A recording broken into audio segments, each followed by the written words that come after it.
The Civilian Casualty Files were front page stories in the New York Times. Azmat was telling a story about what happens when there's a fundamental technological shift in how war is fought. Drone strikes have transformed the way the United States engages in war. I don't think the country has had a full-body debate over the morality of that kind of warfare. Part of what she was able to catalyze was a really broad and very healthy form of questioning about how the United States engaged in these military conflicts the past 20 years. It exposed the truth, the real truth about the human cost of the US-led coalition air war in the Middle East. I submitted my case to the US Embassy in Baghdad in February of 2016 with a report of what had happened to me, and I requested an interview, and I was granted the interview.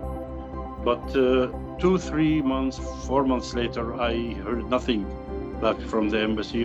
When The Uncounted was published in 2017, that was the highlight of my story being heard by the Americans, and that's when it really got attention.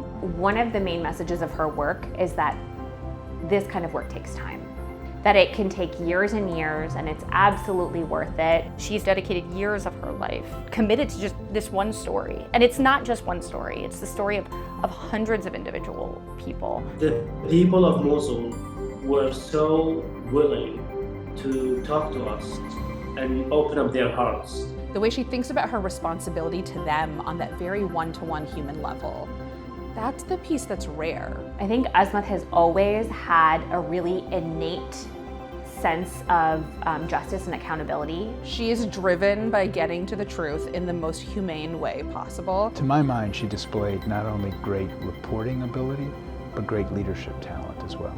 She's just completely selfless in that she brings so many people into the work. I was not only a translator, but also an investigator, basically. And she would listen actually to my opinion. Just by being exposed to the way that she works, I feel like she has raised the standard of what it means to be an investigative journalist. What her reporting does is what the government should have been doing all along, but did not. There were 1,300 documents that she had spent years fighting to get. And she also published the records for other civil society journalists, researchers, and human rights organizations to then fully take on as their own and continue the work that she started. She continues to try to get the American public to understand what had happened, because Iraq and Afghanistan, it's a forgotten war. In a moment where people don't really understand journalism or what it's for, to remind them that it's human at its core. This is a way that we bear witness to one another. She embodies that with every step of her work. This story shows that journalism has powerful impact. If you do it right, if you do it courageously, and if you nail it, frankly, which she did, it's got to have impact.